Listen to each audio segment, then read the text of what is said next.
నమస్కారం ఆర్వీఆర్ టీవీకి స్వాగతం.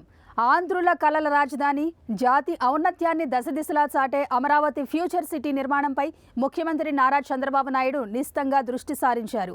6 అనుకున్న సమయానికి అమరావతి నగరం అందుబాటులోకి రావాల్సిందేనని హుకుం జారీ చేశారు. అమరావతి నిర్మాణం విషయంలో అలసత్వాన్ని ఆలస్యాన్ని అణువంతైనా సహించేది లేదని స్పష్టం చేశారు. అమరావతి నగర భవితవ్యంపై పార్లమెంటు పూర్తిస్థాయి భరోసా ఇచ్చిన వెంటనే సీఎం చంద్రబాబు నాయుడు రంగంలోకి దిగారు. శనివారం రాజధాని నిర్మాణ పనుల పురోగతిపై సునిశితంగా సమీక్షించారు.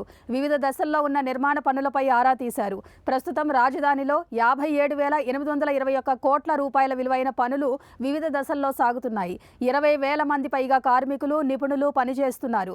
వీటన్నిటినీ సమీక్షించిన ముఖ్యమంత్రి ప్రతి ఒక్క సంస్థకు వారం నెలవారీ టార్గెట్లు పెట్టుకుని పనులు పూర్తి చేయాలని ఆదేశించారు. మంత్రి నారాయణ, సిఆర్డీఏ, అమరావతి అభివృద్ధి సంస్థల ఉన్నతాధికారులు, కాంట్రాక్ట్ సంస్థల ప్రతినిధులతో నిర్మాణ పనులు సాగుతున్న తీరుపై లోతుగా శల్య పరీక్ష చేశారు. నిర్మాణ సంస్థల నిర్లక్ష్యం, అటవీ అధికారుల కొర్రేలపై ముఖ్యమంత్రి కన్నెర్ర చేశారు. వచ్చే వర్షాకాలంలోగా వీలైనంత ఎక్కువగా లక్ష్యాలను పూర్తి చేయాలని నిర్దేశించారు. రాజధాని నిర్మాణాన్ని కేవలం ఒక రొటీన్ కాంట్రాక్ట్ పనిగా చూడొద్దని, చరిత్రలో నిలిచిపోయే భాగస్వాములుగా భావించాలని హితవు పలికారు. నిర్మాణ సంస్థలు ఎన్నెన్నో ప్రాజెక్టులు చేసి ఉండొచ్చని, అయితే ప్రపంచ స్థాయి అత్యద్భుత రాజధాని నగర నిర్మాణ భాగస్వామ్యాన్ని ఒక అరుదైన అవకాశంగా భావించాలని చెప్పారు. నిర్మాణ సంస్థల నిర్లక్ష్యం కారణంగా జరుగుతున్న అగ్ని ప్రమాదాలు ప్రభుత్వ ప్రతిష్టకు భంగకరంగా మారుతున్నాయని ముఖ్యమంత్రి చంద్రబాబు నాయుడు ఆగ్రహం వ్యక్తం చేశారు.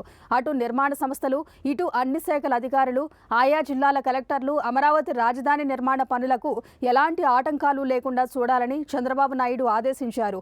అనుకున్న సమయానికి అమరావతి ఫ్యూచర్ సిటీని ఆంధ్రులకు ప్రధాని నరేంద్ర మోడీ చేతుల మీదుగా అంకితం చేయాలని చంద్రబాబు భావిస్తున్నారు.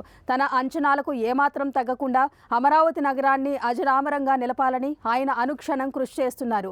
గత వారం రోజులుగా అమరావతి రాజధాని బిల్లులు నిర్మాణంపైనే ముఖ్యమంత్రి చంద్రబాబు నాయుడు సమయం వెచ్చించారు. రాజధాని నగర నిర్మాణానికి పనికొచ్చే ప్రతిష్ట పెంచే ఆలోచనలు ఏమైనా ఉంటే వాటిని ప్రభుత్వంతో పంచుకోవచ్చు అని ఆయన పిలుపునిచ్చారు. ఇలాంటి కరెంట్ అప్డేట్స్ కోసం చూస్తూనే ఉండండి మన ఆర్వీఆర్ టీవీ. లైక్ చేయండి, షేర్ చేయండి, సబ్స్క్రైబ్ చేయండి.